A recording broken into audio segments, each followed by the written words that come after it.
Myriam a 60 ans, une vie professionnelle, un mariage, un enfant et une jolie maison. Pourtant, elle sait qu'il y a autre chose. Avec les baumes sonores, elle a choisi de traverser le pont qui la sépare d'elle-même. Dans cette série de capsules, nous suivons sa traversée au fil des écoutes, semaine après semaine. Première étape de cette traversée, stimuler les fonctions sanguines, activer la régénération cellulaire et transmuter la mémoire de l'âme grâce à la cure, régénération et libération mémorielle. Dans cette capsule, nous faisons le point sur la 3e semaine d'écoute avec le baume sonore numéro 15 dédié au couple Rate-Pancréas. Vous êtes les bienvenus à bord. Pensez à vous abonner et à partager ce podcast. Bonjour Myriam. Bonjour Erin. Aujourd'hui, nous allons parler du baume Rate-Pancréas qui intervient dans la production du sang. Sur le plan subtil, le couple Rate-Pancréas renvoie au besoin de contrôle qui masque souvent un sentiment d'impuissance. La rate, c'est aussi la maison de l'intellect. Elle est donc facilement affectée par l'excès de réflexion, les pensées obsessionnelles, les pensées négatives qui sont le signe d'une pollution astrale dans le mental. Le pancréas, lui, est en lien avec la gestion des émotions et par extension, la maîtrise de soi. Donc, en déséquilibre, ce couple rate-pancréas va devenir le terreau où s'enracinent l'amertume et la colère, l'auto-sabotage et le sentiment d'échec, autrement dit de ratage. Il est ici question de tristesse liée au manque de tendresse, d'affection, avec un grand besoin de douceur. D'ailleurs, c'est ça aussi le sucre en lien avec le pancréas, c'est un besoin de douceur et d'affection. Et si cette douceur n'est pas ressentie et vécue, c'est la descente aux enfers qui guettent, avec des angoisses, une dépression, la peur de mourir, des déséquilibres alimentaires ou des dépendances de toutes sortes, etc. Alors, comment s'est déroulée cette 3e semaine d'écoute, Myriam ? Confortable ou pas confortable ? Pas confortable du tout. Je pense que ça va être le mantra du podcast. Pas confortable du tout. J'ai visité vraiment beaucoup de choses que tu viens de décrire, mais vraiment. Et en même temps, tu le dis avec un rire dans la voix qui fait vraiment plaisir à entendre. Pas confortable, mais la joie est là.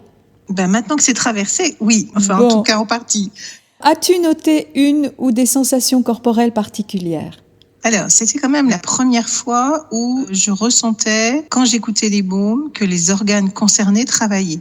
Jusqu'ici, j'avais plein de sensations, même des images, des visions, mais rarement focalisées sur l'organe qui était censé travailler. Mais là, pour le coup, pour la première fois, j'étais en plein dedans et à tout point de vue. Est-ce que c'était des vibrations ? Alors, c'était plutôt des petits spasmes, en fait, vraiment, sur ces organes-là, comme une espèce de pulsation avec parfois des pics de douleur. J'ai eu des moments aussi, des sensations d'étouffement, d'étranglement, de montée de chaleur extrêmement violente. Mais c'était surtout quand même concentré au niveau de la rate et du pancréas. As-tu constaté un mouvement ou un changement dans le corps ? Écoute, cette semaine, j'ai recontacté le besoin de bonbons. C'était quelque chose qui m'a accompagnée pendant mon enfance, qui avait été extrêmement douloureuse, compliquée, maltraitante, terrifiante. Et les bonbons étaient ce qui, justement, mettait du baume au cœur, qui adoucissait cette période qui était juste horrible et terrifiante. Donc là, c'était le paquet de chamallows que j'ai dégommé. Je me voyais faire, je me disais, je travaille le pancréas, j'ai des pulsions vraiment sucrées. Il y a forcément un lien de cause à effet. Exactement, et ça revient à ce qu'on a déjà plusieurs fois nommé, l'importance de retraverser la charge pour libérer la mémoire. As-tu relevé une synchronicité ou un événement particulier durant cette semaine ?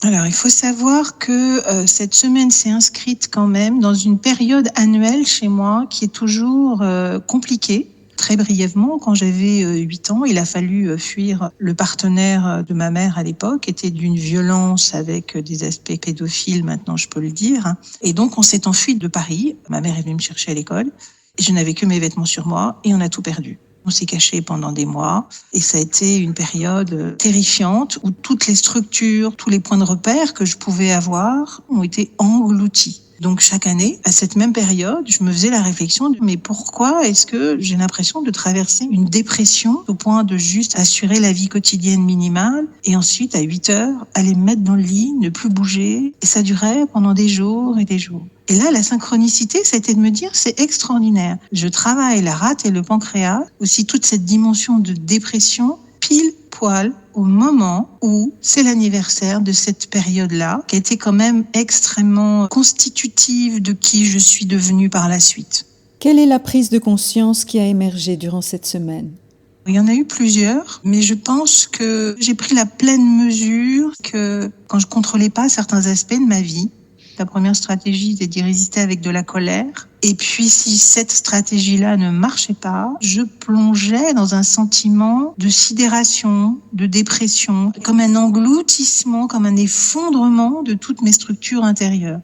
Et c'est quelque chose qui a vraiment saupoudré toute ma vie. Alors, j'ai mis plein de stratégies en place à chaque fois pour rebondir. Mais cette semaine, ça n'a pas marché. Avec les baumes, je peux pas être dans des stratégies. Je peux que laisser émerger ce qui remonte de moi par la force des vibrations des baumes. Je peux que l'accueillir et puis la magie opère parce que en accueillant, je libère. J'ai vraiment réalisé que mon seul problème, c'est quand je perds le contrôle. Et c'est logique quand on repense à cette période-là, ce fameux anniversaire des 8 ans, où là pour le coup, je contrôlais plus rien du tout. Et toutes les illusions s'effondrent et tout ce qu'on croit sur soi-même, sur le monde, tout s'effondre. Tout n'a plus aucun sens. Donc voilà, c'était vraiment une semaine très violente parce que avec les baumes, j'ai trouvé la force de regarder tout ça en face. En tout cas, c'est ce que j'ai traversé cette semaine. Ce qui est intéressant dans ce que tu évoques, c'est que finalement, dans cette expérience qui est très marquée par la dualité, puissance versus impuissance, combat versus renoncement. Il y a une alternance de combativité et de renoncement. C'est une espèce de yo-yo permanent qui crée un terrain extrêmement sensible à la dépression et qui ne trouve jamais son point d'équilibre. Parce que soit, effectivement, tu taquines les sommets, soit tu es au fond du trou. Donc, sortir de la lutte, c'est aussi sortir de la défaite. C'est-à-dire qu'on est tellement animé par l'énergie du guerrier qui met en place des structures pour survivre que si ça ne fonctionne pas, c'est la déchéance. C'est soit l'un, soit l'autre. Mais il n'y a toujours pas la paix.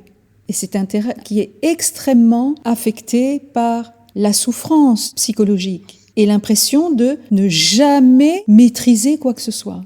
Eh bien, la maîtrise, elle arrive quand on lâche le contrôle. Quel enseignement retires-tu de cette semaine d'écoute ? Mais j'aurais tendance à te dire que je ne sais pas. Puis j'ose même plus parler d'enseignement. Quand le temps se suspend comme ça et qu'il y a un silence, que j'interromps malgré tout, il y a quelque chose que tu contactes qui dépasse ta formidable capacité à nommer et verbaliser. Tu as lâché des formes, beaucoup de structures égotiques ces derniers temps. Mais c'est ce qui te permet de contacter là, maintenant, au moment où on se parle, l'au-delà de la forme. Toi qui as une si belle aisance à communiquer. Là, je suis bouche bée. Je suis très émue de t'entendre entrer dans le silence, d'enfin t'autoriser à accueillir le vide et le silence en toi. Et c'est le cadeau dont tu peux bénéficier chaque fois que tu traverses un effondrement. Mais encore une fois, ce qui s'effondre, c'est ce qui appartient à l'ego et à l'existentiel. Et quand un voile tombe, l'au-delà de la forme apparaît et la présence s'incarne davantage. Est-ce que tu sens là que ça s'ouvre ? Alors, non seulement je sens que ça s'ouvre, mais ce que je vois aussi, ce que je ressens, c'est mon sourire. Ah oui. Même ma voix, regarde, change.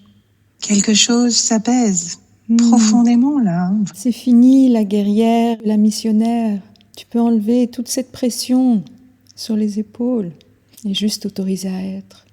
Et ça va ouvrir d'autres portes. Bravo Myriam, merci infiniment.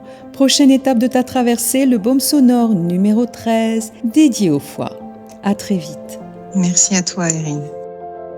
Si vous aussi, vous sentez qu'il est temps de vous lancer dans cette traversée intérieure pour devenir qui vous êtes vraiment, rendez-vous sur le site de la marque Tenso pour découvrir l'univers des baumes sonores.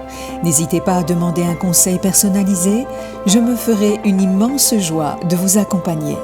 Rendez-vous pour la suite de la traversée de Myriam, car cette traversée est aussi la vôtre. À très bientôt.